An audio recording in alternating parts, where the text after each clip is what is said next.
Herr Bundespräsident Hans-Rudolf Merz, Federal President President of the Swiss Confederation, Prime Minister Vladimir Putin, distinguished heads of state, heads of government, dear friends, welcome to the World Economic Forum Annual Meeting 2009. A very special event at a very special moment. What we are experiencing today is the birth of a new era, a wake-up call to overhaul our institutions, our systems, and above all, our thinking and our actions, and to adjust our attitudes and values to the needs of a world which rightly requires a much greater degree of responsibility and accountability. People have labeled this crisis as the worst ever, and in many other catastrophic terms. Here in Davos, we do not want to hear about such statements again, even if they are true. We want to concentrate on how we can move out of the crisis and how we can shape the post-crisis world in a constructive manner.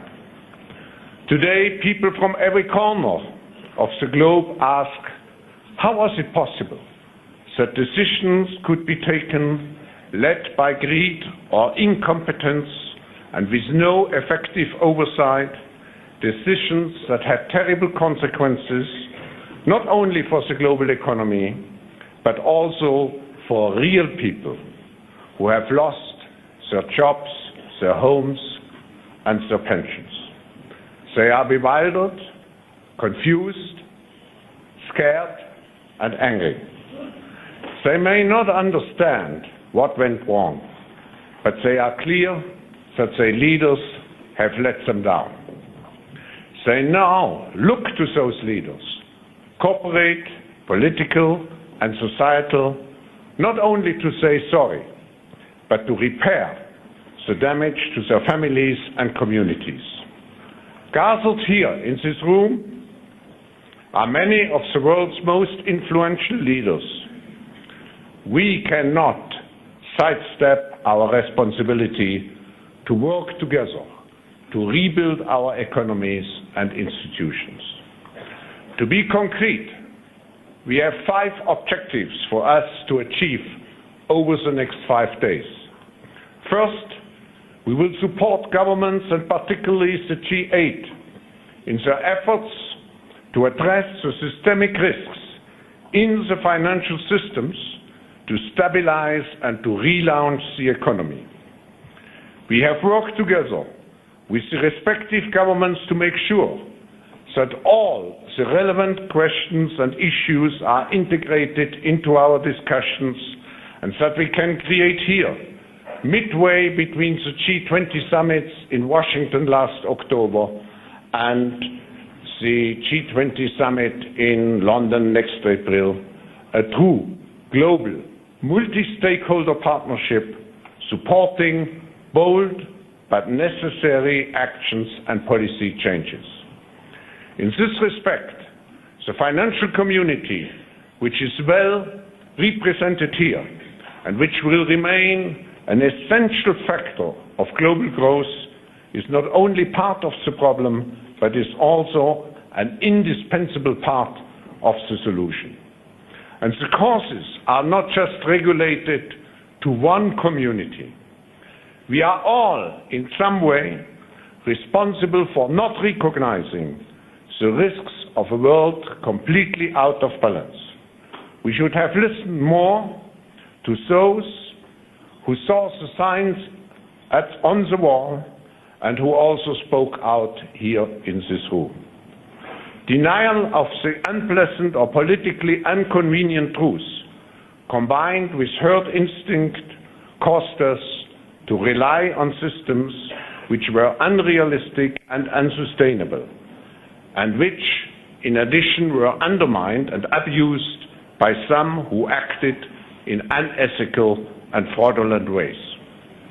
What we need now is not only to look back and to conduct a thorough assessment of the system's failures and the mistakes we made, but more importantly, to look forward and to mobilize all people with one mission in mind: to rebuild trust, not only based on more liquidity in the financial system, but also based on the fundamental pillars of honesty, transparency, and predictability. The second objective for our meeting is to make sure that we look at our world in a holistic, systemic way. The financial and economic crisis is not the only issue that needs a global, multi-stakeholder response. In our Global Risks Report 2008, we identified 36 risks that must be addressed simultaneously if we want to avoid stumbling from one crisis to another and ending up in a scenario of enduring global chaos. We will deal with practically all those issues here. The third objective of this annual meeting is to start a year-long process to help design the systems and institutions that the world needs to really cooperate and to confront global challenges in a much more proactive way. To do so, we must consider the significant changes which have occurred since World War II. Today, we have to confront a much higher degree of complexity and time pressure. We have to recognize the shifts of political power and economic power from west to east and from north to south. We have to incorporate much more expertise and knowledge into our global decision-making. We have to use the force of social networking as an empowerment tool. We have to listen more intensively to the next generation. All these imperatives will be part of a government-sponsored initiative launched during this meeting, engaging all forum communities. The fourth objective of this annual meeting is to better shape the ethical value base for business, highlighting a clear differentiation between industrial, financial, and service companies that provide true value to society and those that make money just through pure paper transaction and speculation. Profit is a major driver of business, but it is clear it cannot be profit at all costs. And it is also clear that self-indulgence cannot replace reasonable competitive remuneration. Since the founding of the World Economic Forum in 1971, when I defined in a book the so-called stakeholder theory, our premise is that business ultimately has to serve not only shareholders but all stakeholders, which means business must serve society at large. The fifth and final objective of this annual meeting is to reconstruct the global economy. Yes, we are in the midst of an enormous challenge, but we are also at the threshold of many promising breakthroughs and technologies, as the strong presence of our technology pioneers here demonstrates. Today, a great opportunity exists to generate a new wave of economic growth based on technologies and innovations that generate services and products which help particularly society, such as meeting societal needs in eco-efficiency, in healthcare, in transportation, in people empowerment, and many more. Ladies and gentlemen, what the world needs today is integration and cooperation. We will never meet the challenges if we want to do it all alone. The purpose of the World Economic Forum is not to take decisions, but to act as a force for reflection and connection, connecting ideas, proposals, stakeholders, countries, and cultures. In conclusion, I hope that with your engagement and leadership, Davos can act as it has done already a century ago, as a healing and revitalizing force, as a magic mountain, as a true sanatorium for the world, its economy, and its society. I have now the great honor to ask the President of the Swiss Confederation, Hans-Rudolf Merz, to address us on behalf of the host country. But I would like to use this opportunity, and I'm changing into German. Ich möchte ganz herzlich nicht nur opportunity to express welcome not only to you, President, but also to take this opportunity to extend words of gratitude for the hospitality and the cooperation with the Swiss authorities, with the federal government, with the canton of Graubünden and the region of Davos. And I would like, therefore, to thank not only you, President Merz, but also all of the other representatives of the Swiss Federal Council, Councillor Calmiret, and also, who is also here today, but also President Giara of the National Council, Simona G. Cortesi, Alain Berset, the government presidents of the canton of Graubünden, Hans-Jörg Kratzel, Kosten Faria, as well as the Landesmann Hans-Peter Mechel. And in this regard, please allow me to extend special words of thanks to the people of Davos for their hospitality and welcome and their cooperation. President Merz, you have the floor.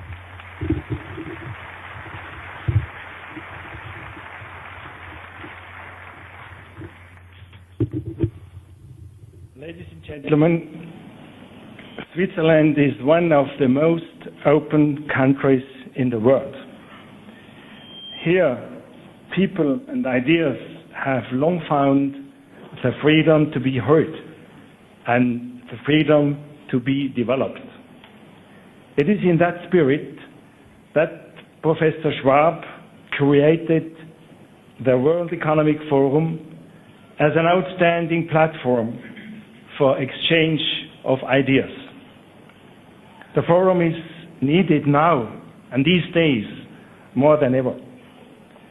I would like to thank you, Professor Schwab, and the organizers for arranging this year's annual meeting and for its choice of theme. On behalf of Swiss government, I would like to take this opportunity to welcome you all, ladies and gentlemen, to Davos and Switzerland. We are extremely proud that alongside leading figures from the business world, so many political dignitaries are also doing us the honor of visiting the country. I hope that you will be comfortable in these wonderful surroundings and in these next days at Davos. Switzerland, however, is also one of the world's leading financial centers. So the theme of this year's annual meeting, Shaping the Post-Crisis Agenda, is particularly appropriate. I would like to make 3 assertions to launch this debate. Firstly, there needs to be a debate, a new debate on values. In large sections of the global economy, but particularly in the financial centers, The pursuit of growth has led to a sidelining or even a denial of values. Billions of dollars in assets and thousands upon thousands of jobs have been destroyed as a result. Traditional and proven rules have been sacrificed in the pursuit of profit.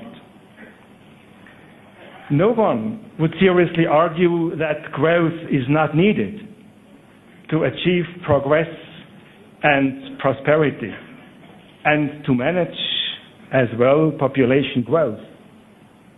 But the financial crisis and the economic downturn have made it dramatically clear that growth should be built on quality, growth should be built on sustainability, and growth should be built on solid values.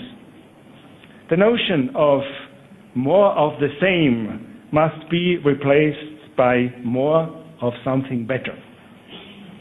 In other words, branches and businesses and industries make positive contributions to growth and to prosperity when they adhere to a strong set of values, whereby values are a set of shared convictions. You, ladies and gentlemen, you may be familiar with the famous examples. A renowned American industrialist in the 20th of the last century once wrote, "Take the industrial idea. What is it? The true industrial idea is not to make money. The industrial idea is to express a serviceable idea, to duplicate a useful idea by as many as thousands as there are people who need it." Another example is the private banking sector, which evolved around 1800 in Geneva and elsewhere in an environment that at the time was entirely unregulated by the state. Its typical rules were just simple, like know your customer, be prudent when lending money, closely monitor your dossiers, have respect for money and risk. The solidity of the banking system is based on such principles. Today, these values have been somewhat lost. It is time that we are rediscovering them.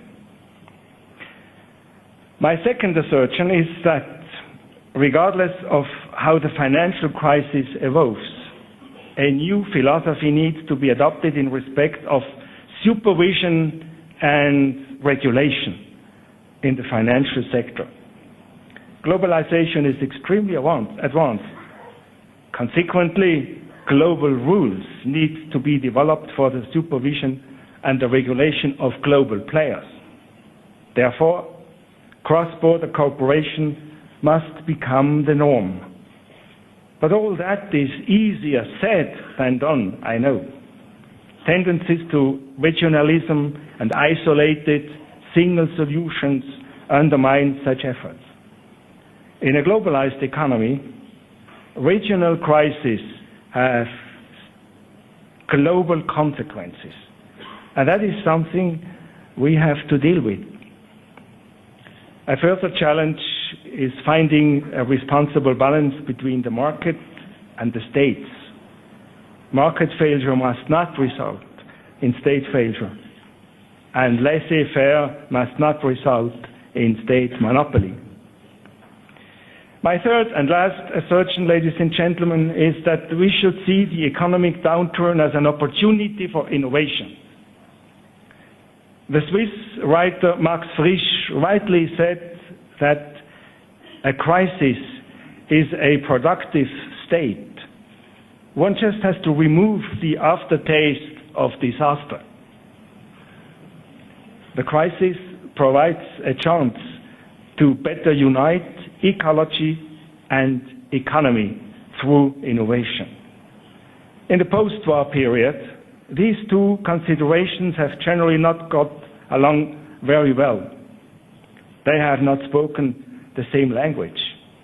But over the years, however, their mutual understanding has greatly improved and grown. As part of this ongoing dialogue, the often spectacular results deriving from scientific research must be incorporated to a greater extent of product innovation. For example, the pioneering work on alternative sources of energy and power stations should lead to new and greener products. And the market for such products will grow, just as it did a century ago for the first generation of such engines. Ladies and gentlemen, given the array of eminent personalities from industry, from government and civil society assembled here, this annual meeting heralds to be one of the most important by far. I have no doubt that with regard to the themes I have outlined, it will also serve as a powerful catalyst in the search for sound solutions. And I wish you and for us that this WEF will be another success in the long history of successful WEFs. Congratulations, Professor Schwab. Thank you.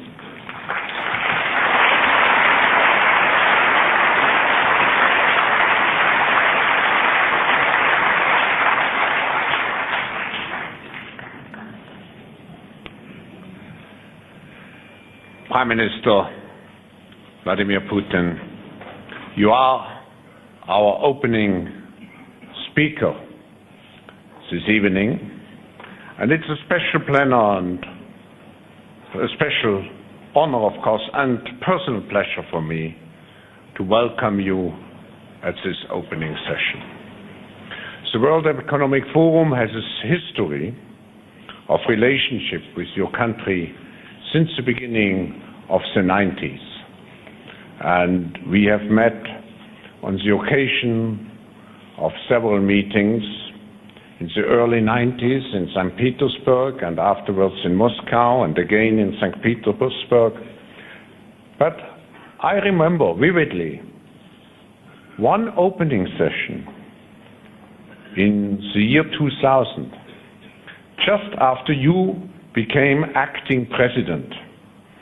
And there was one participant here in this hall who asked the question, what can we expect from Vladimir Putin? In the meantime now, you have been president of the Russian Federation for 8 years, and now you are the president of its government at the forefront of handling the present economic crisis. Your country, as we all know, plays a pivotal role, and I might quote from a report of our Global Agenda Council on Russia. Not a single contemporary issue, starting with terrorism and ending with climate change, can be resolved without Russian participation. Russia has been and is a challenge for the global community. To deal with Russia adequately, the West must invest, and the rest of the world must invest in Russia in every sense of the word, and equally important, find ways to encourage Russia's inclusion in a world system. Prime Minister, your country has featured very prominently in the news over the last months, be it related to its politics with its neighbors, be it related to energy security, be it related to internal development in your country. We are all eager to hear from you what policies the Russian Federation will pursue. Some fear, and I may be here very open, some fear those policies will be confrontational. I hope, and I'm convinced, they will be cooperative.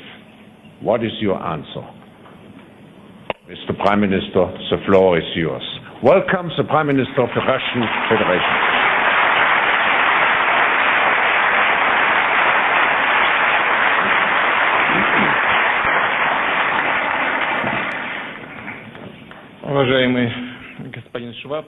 Dear Mr. Schwab, Mr. President, ladies and gentlemen, I'm extremely grateful to Professor Schwab for his kind words addressed to Russia.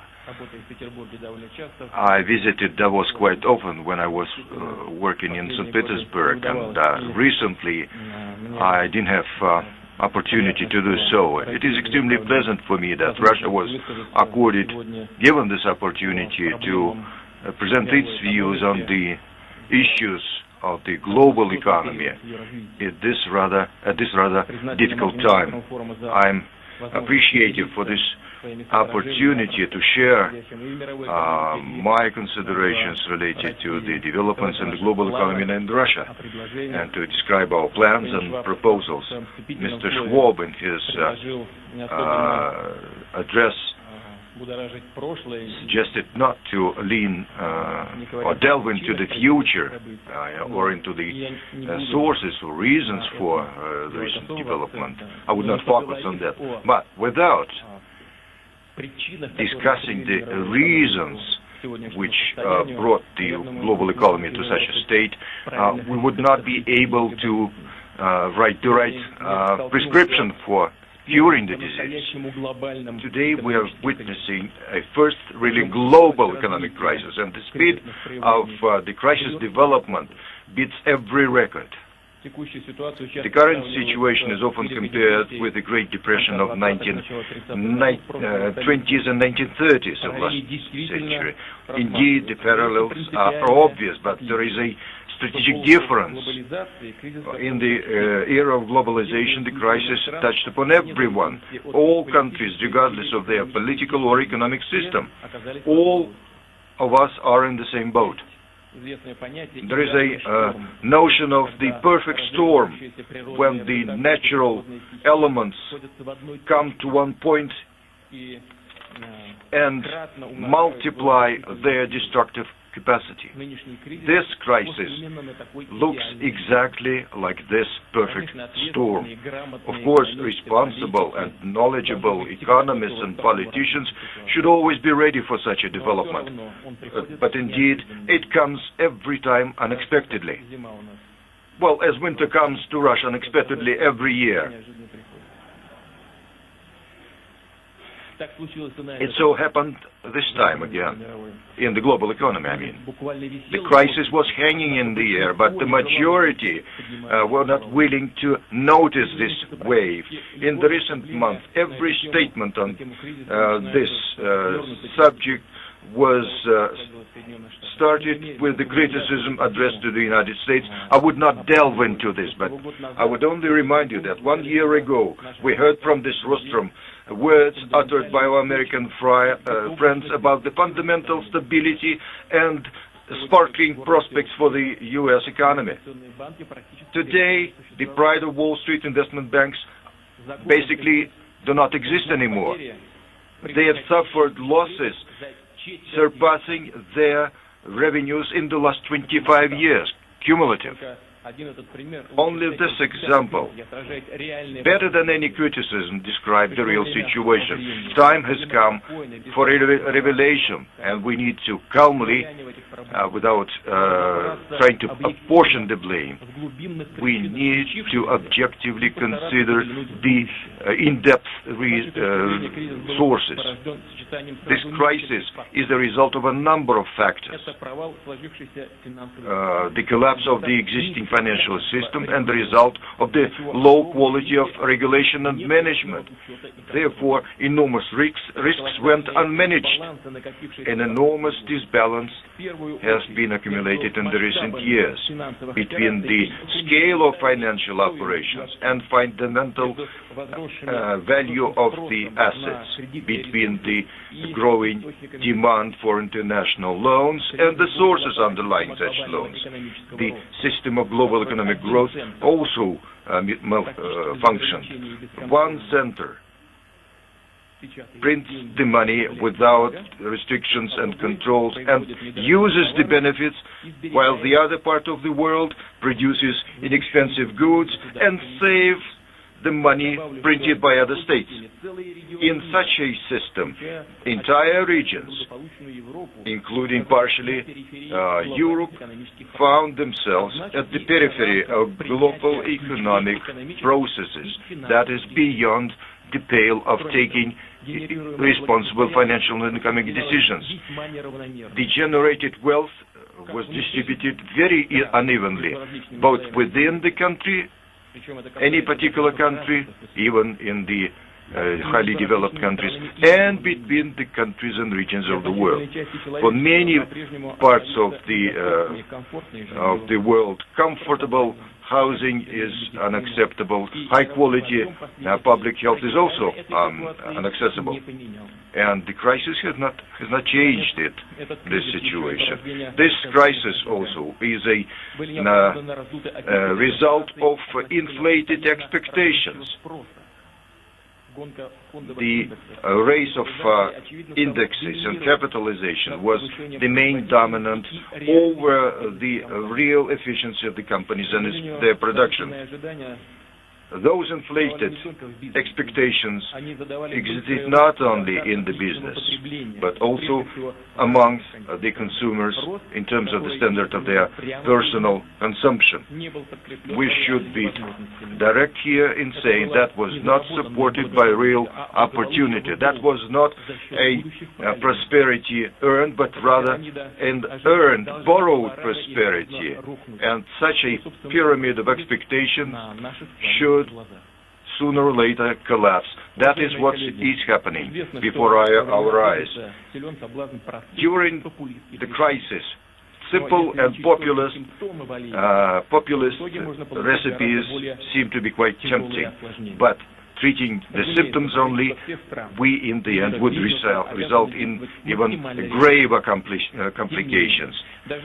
At any rate, even at such drastic circumstances, we should avoid any steps which we would later be sorry about.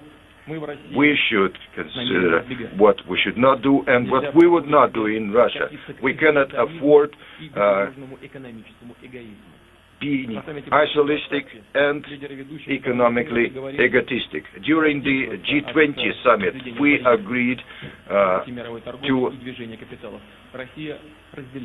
abstain from erecting barriers both in the trade and in the movement of the capital. If protectionism would prove to be inevitable, which we witness today, here we must all act with a good measure of responsibility. The second mistake is an excessive interference of the state. The belief in the omnipotence of the state. That is, of course, a natural reaction to the market failures, but instead of improving market mechanisms, there is a temptation to expand direct interference of the state in the economy. The anti-crisis measures would almost inevitably result in the concentration in the hands of the state of enormous assets. In the Soviet Union, that has become an absolute, which resulted in total absence of competitiveness of our economy. We paid a very dear price for that. And I am confident no one is willing to repeat our mistake. We shouldn't close our eyes on the dilution of the spirit of entrepreneurship, including of the principle of personal responsibility, be it entrepreneur, investor, shareholder, for their decisions. There are no grounds to believe that by removing the responsibility to the state, the results would be better. Here we have many business leaders in this room, and I understand that there is always temptation to use the almost endless source of the government and money. Well, this is an exhaustible resource, and not always efficient at that. One more thing, speaking of direct responsibility of the state. Countering crisis should not result in financial populism or denial of responsible macroeconomic policies and hoarding of the state debt.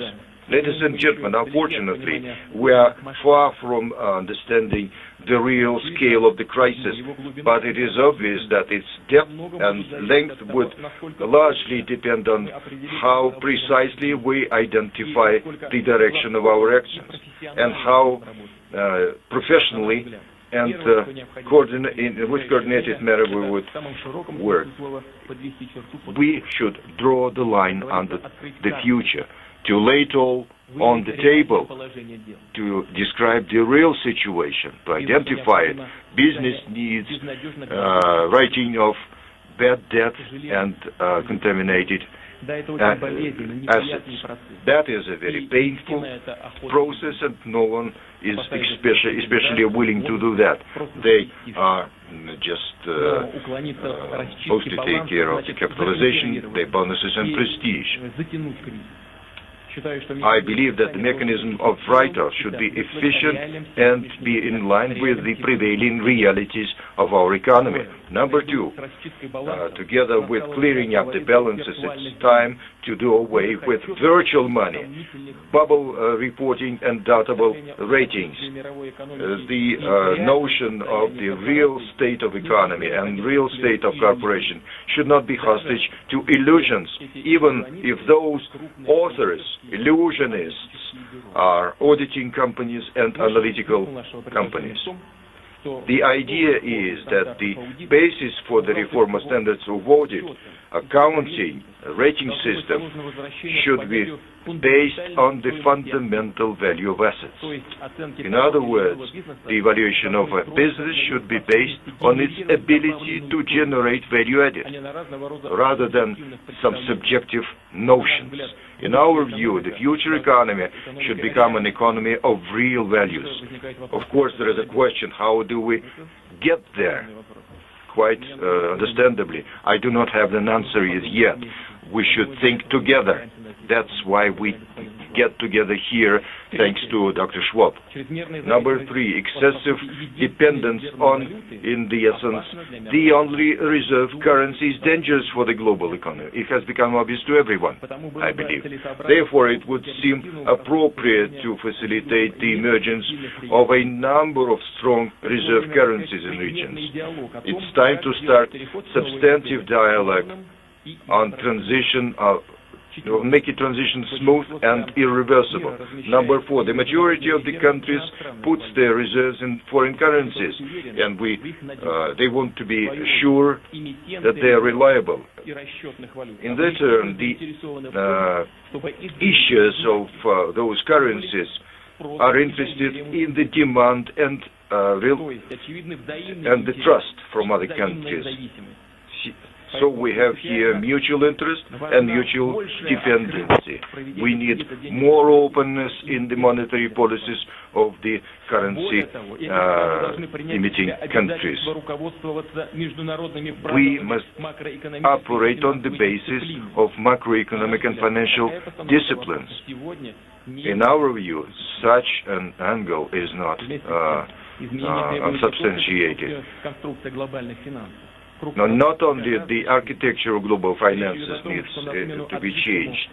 We're talking about the fact that a system based on interaction of a number of major centers should replace a unipolar world, but we need to strengthen the system of global regulators based on international law, of course based on the system of multilateral agreements. Therefore, it is important to revisit the role of international organizations and institutions. I'm confident that we can build a more just and efficient global economic architecture. Within the framework of this presentation, it is impossible to give details of each and every parameter and index, but it is clear that all countries should have a guaranteed access to the necessary vital resources and new technologies and sources for development.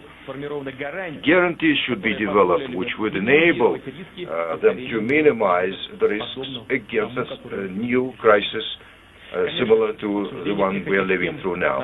Of course, we need to continue discussing all these issues, including within the framework of international fora, including at the April meeting of the G20 in London.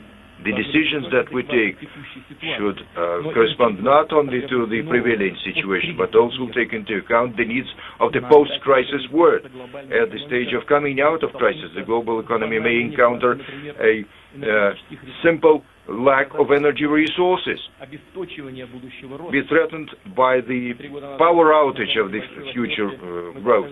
3 years ago at the G8 summit, we introduced an agenda devoted to energy, global energy security. It's time now to launch the effective mechanisms ensuring this. The only way to ensure energy security is the development of mutual dependency, including on the basis of sharing of assets without discrimination or double standards. Such mutuality and dependency creates a real responsibility of all. Unfortunately, the existing version of the Energy Charter has not become a working instrument capable of settling the emerging problems. The principles embodied by it are not implemented by the countries who signed and ratified it. They successfully forget about it when they need to.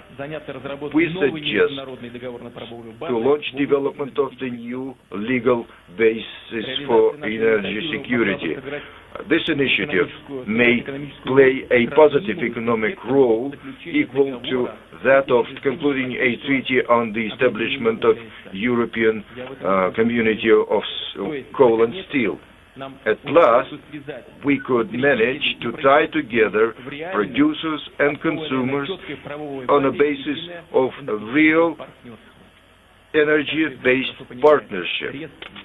We understand that sudden, unpredictable changes of prices for energy is an enormous destabilizing factor for the global economy.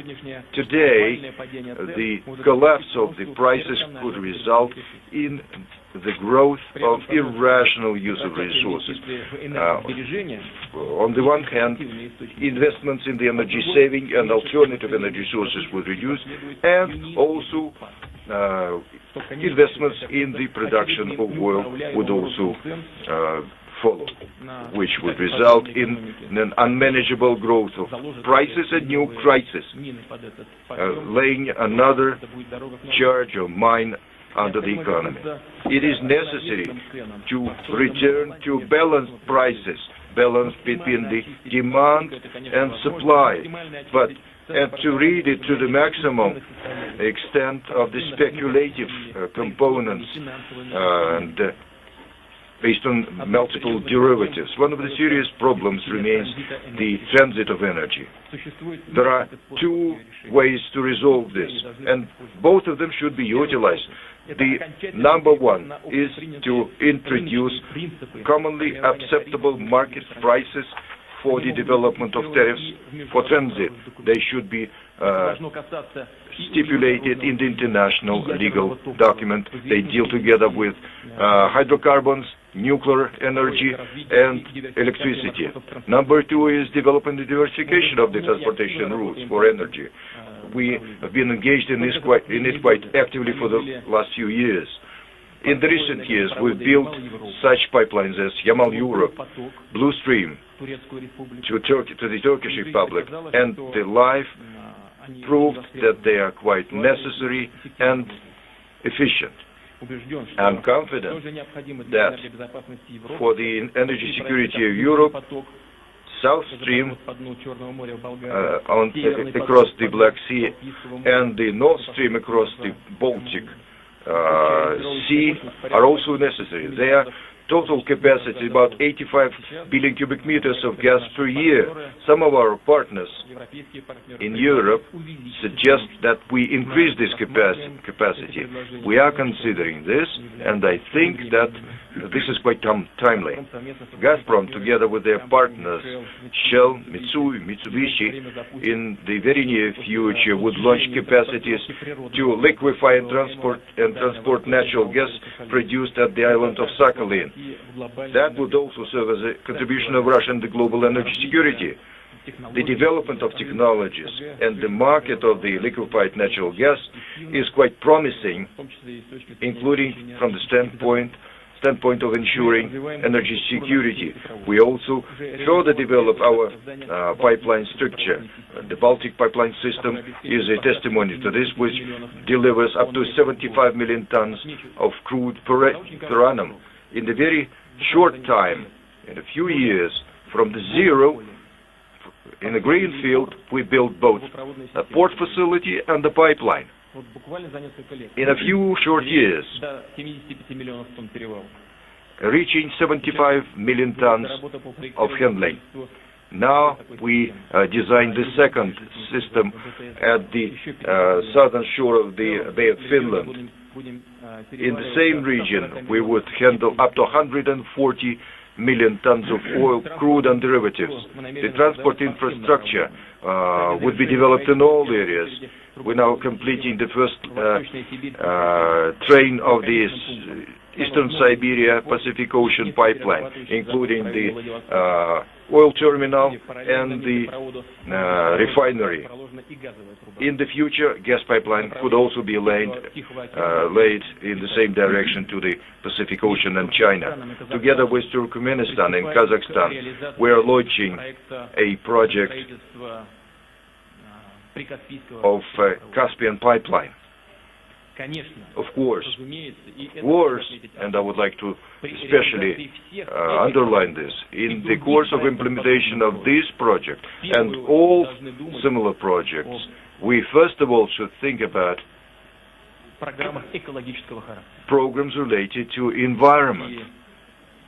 And the implementation of all those projects, of course, is accompanied always by environmental evaluations and the necessary investments in the rehabilitation.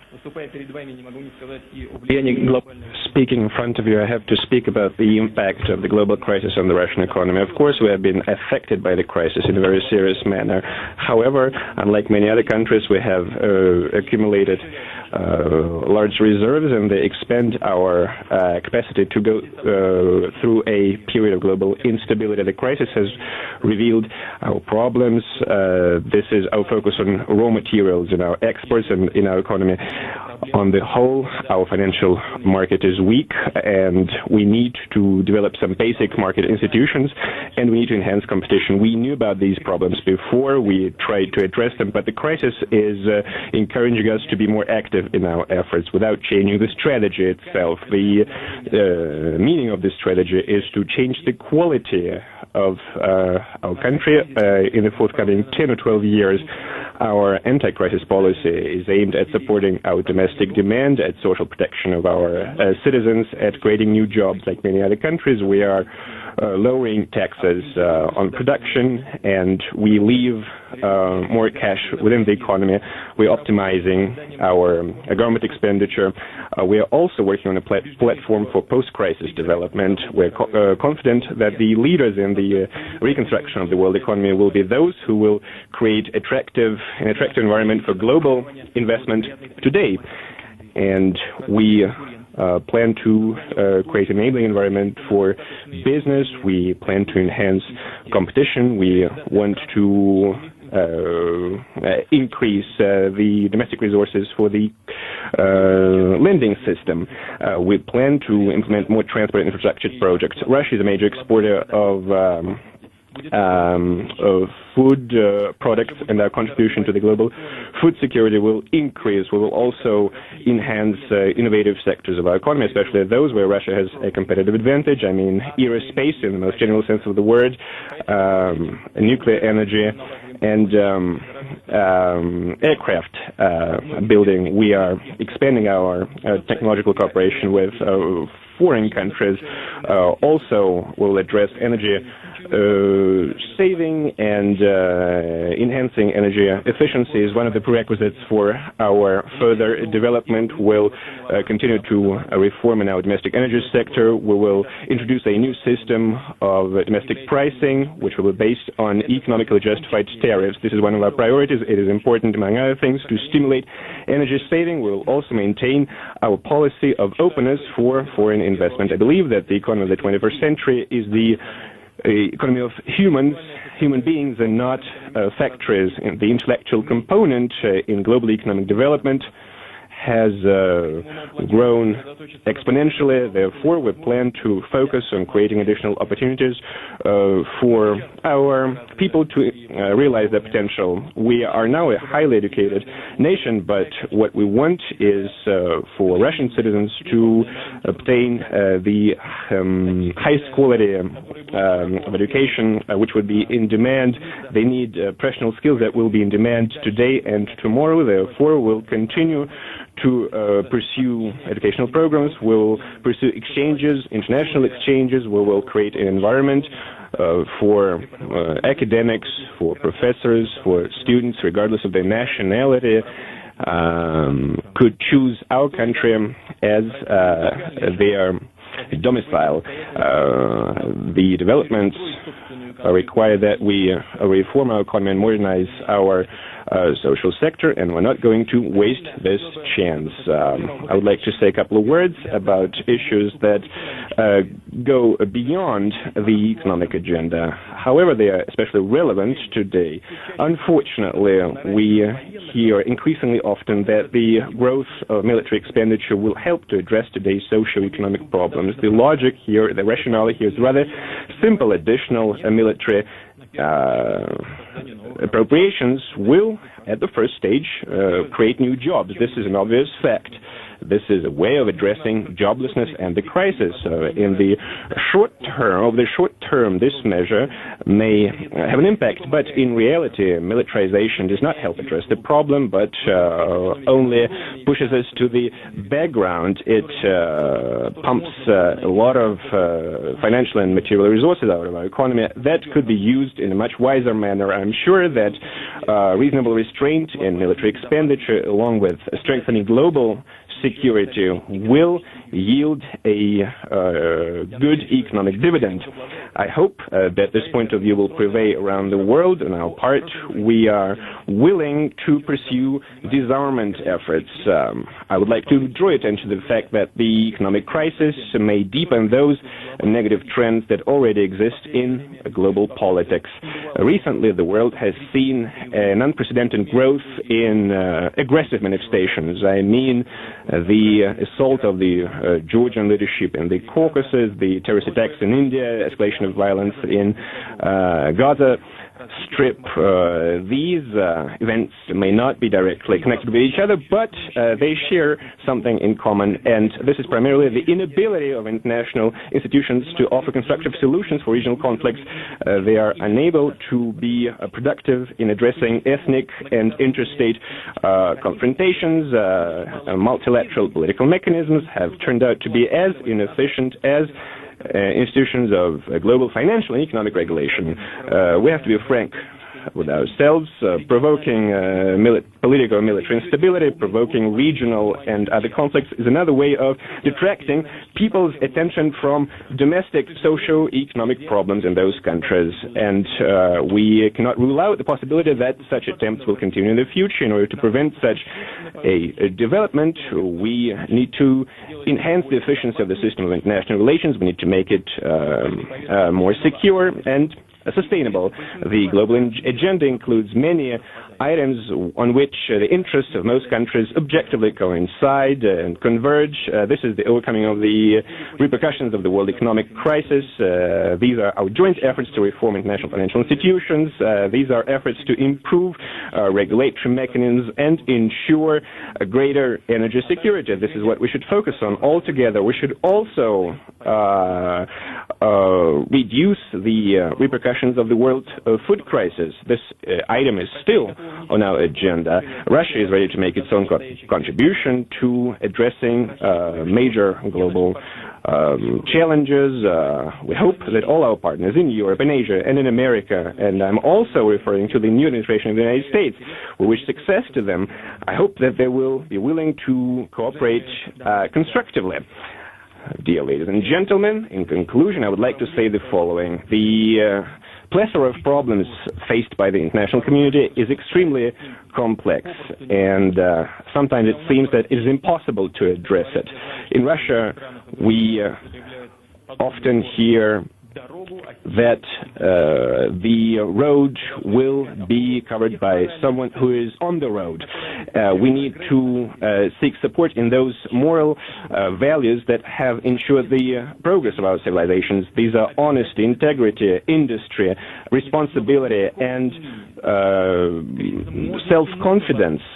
We should not yield to depression. We need to fight the crisis. We need to join our intellectual, our spiritual, and material resources.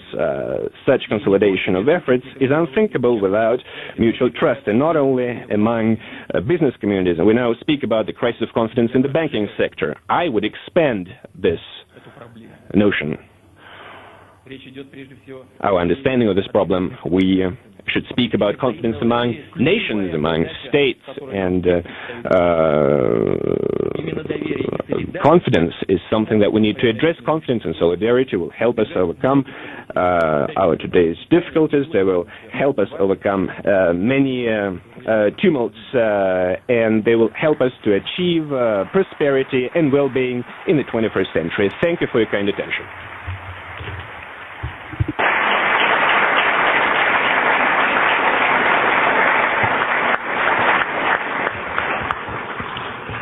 Ladies and gentlemen, we have about 15 minutes for discussion, and I'm pleased that I'm joined here by my colleagues from the Foundation Board, Peter Brabeck-Letmathe, the Chairman of the Board of Nestle, Michael Dell, the Chairman and Chief Executive Officer of Dell, and Carlos Ghosn, the President and Chief Executive Officer of Renault and also of Nissan in Japan.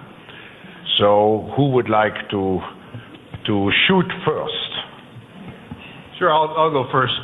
Mr. Prime Minister, you spoke of the dangers of excessive government involvement, and I found myself really struck by that comment and surprised to hear that comment.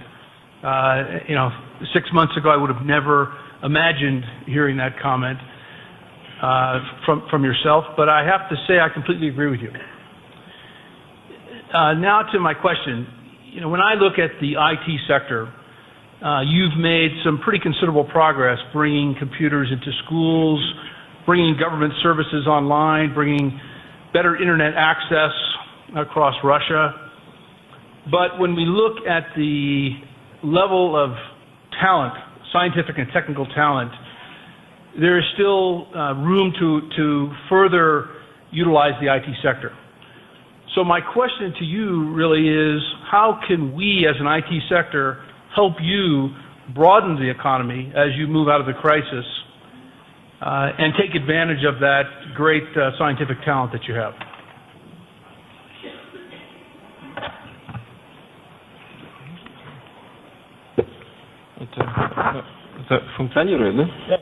Does it work? It does. Oh, you see, the trick is that we don't need any help. We are not invalids. We are not We do not have any limited capacity. People with limited capacities, abilities should be helped.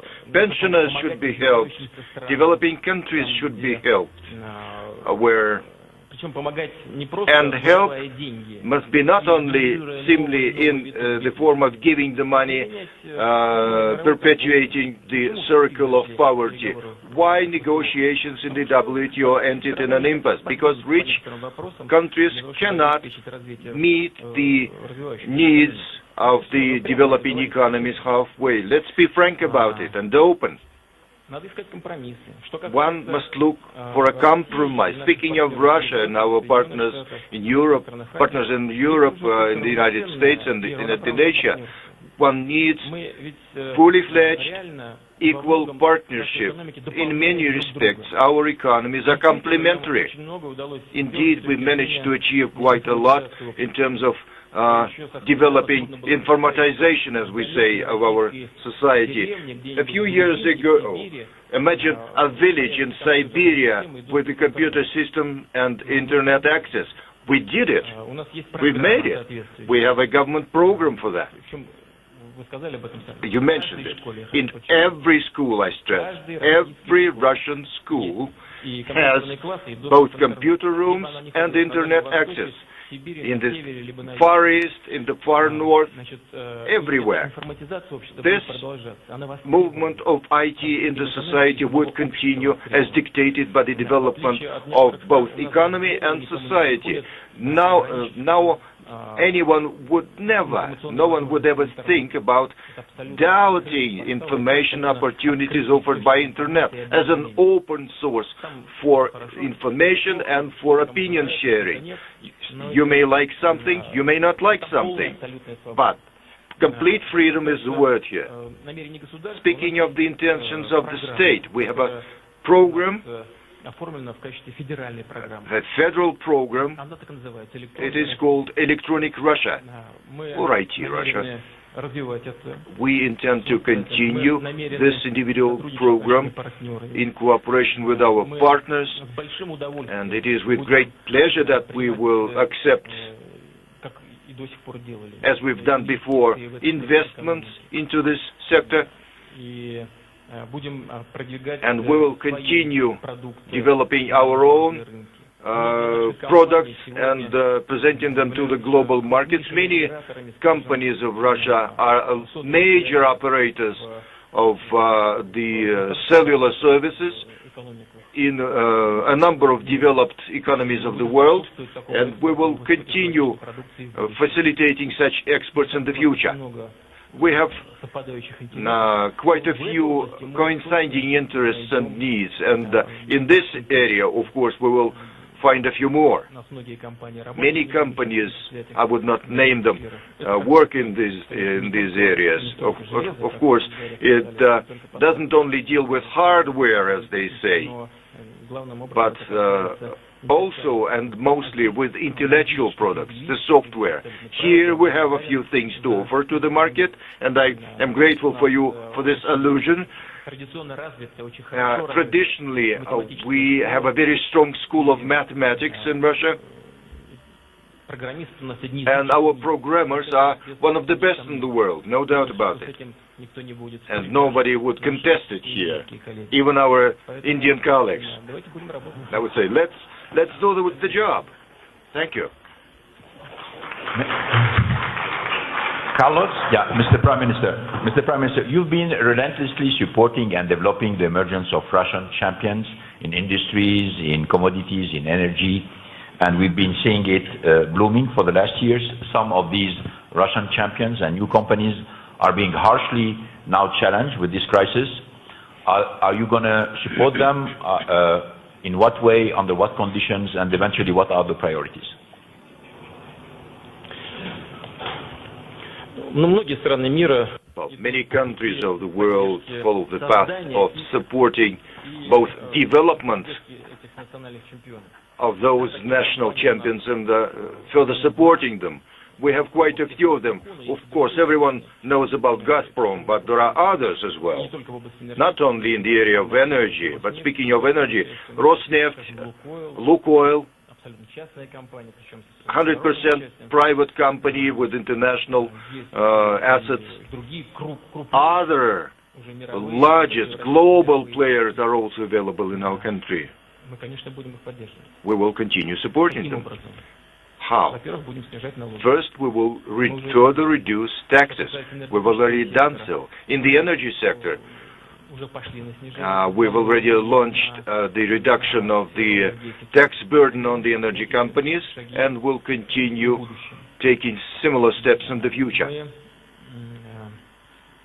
We've reduced the income tax from 24 to 20%, which also has to do with the competitivity of our champions. If needs be, we will help them, and already are helping them in refinancing their debts and their borrowing in the foreign financial institutions. We specifically allocated for this purpose $50 billion and established a special mechanism for the support of such companies. The resources have been allocated rather.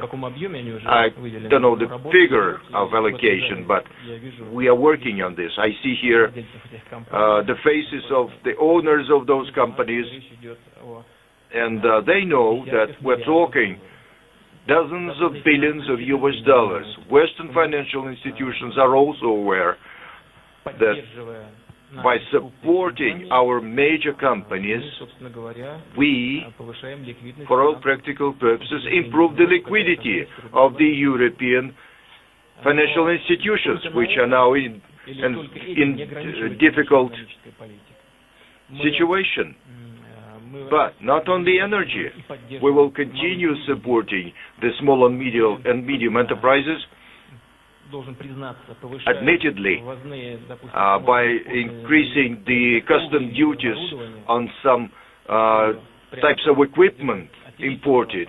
We intend to support our domestic producers. I think we do it reasonably without being extreme, but at the same time, we reduce to zero some import duties on high-tech items which are not produced in Russia, thus helping retooling the Russian industries. This support is addressed both to the champions, big business, and to SMEs. We also introduced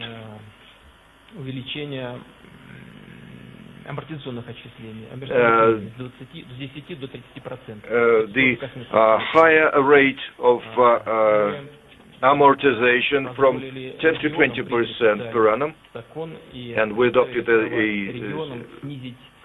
law allowing the regions to reduce their taxes on small and medium enterprises from 15 to 5%.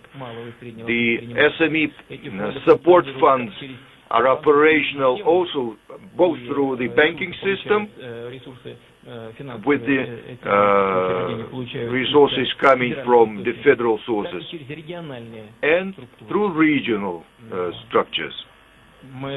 We will continue supporting SMEs in all industries, including agriculture,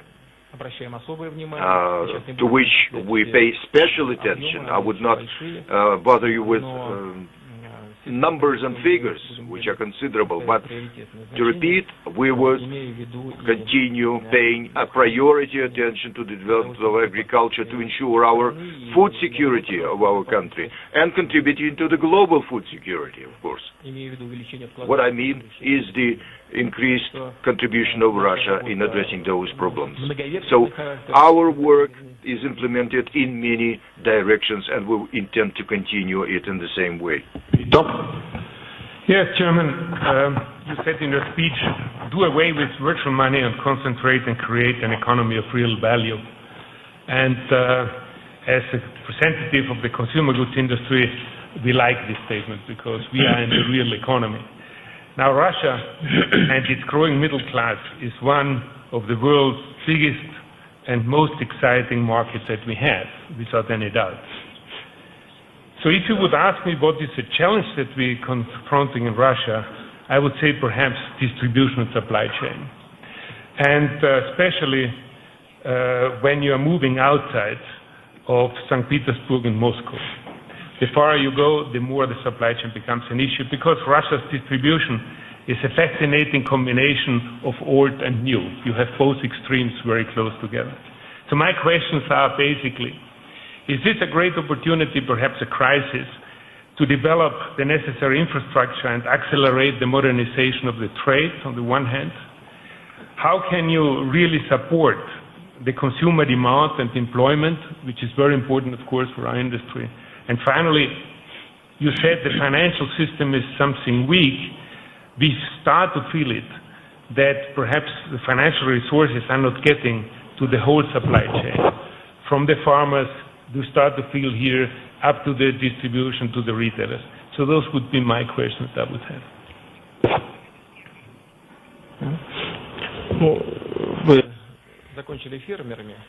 Well, you've finished your question mentioning farmers. On behalf of farmers, I'm sending you a signal to a person who has to do with distribution of all this produce. Money doesn't only do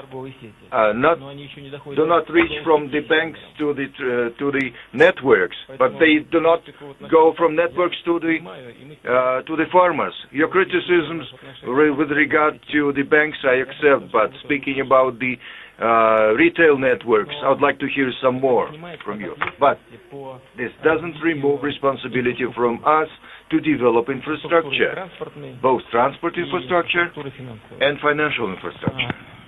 We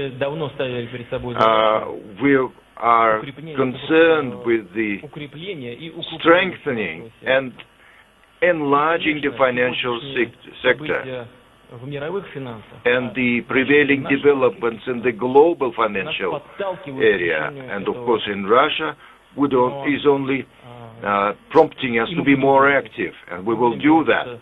We will do that very carefully, bearing in mind a certain specificity of the financial system of Russia. You've mentioned that the further you go from the mega cities, the more difficult it is to work. But in the countryside, regional banks carry the bulk of the burden, and the regional financial institutions who prove their viability would also be supported by us. Speaking of the transport infrastructure, we all understand that in such an enormous country like Russia, unfortunately, this cannot be resolved very quickly, but resources allocated for the development of transport infrastructure are incomparable in any terms with the resources that were allocated in the Soviet Union or in Russia previously for these purposes. We will continue working, continue improving the conditions for all types of business, including that you've mentioned. I believe that business is extremely important, that has proven very well itself in Russia, working reliably and in a very stable manner. And we are satisfied. Please do not doubt that we will continue looking for opportunities to get extra help to them. Our opening session. And on behalf of all of you, I would like to thank first President Merz for expressing his views of welcome. And I would like to thank particularly Prime Minister Putin for having shared his views and his policies in so many different areas. Please join me thanking again our opening speaker.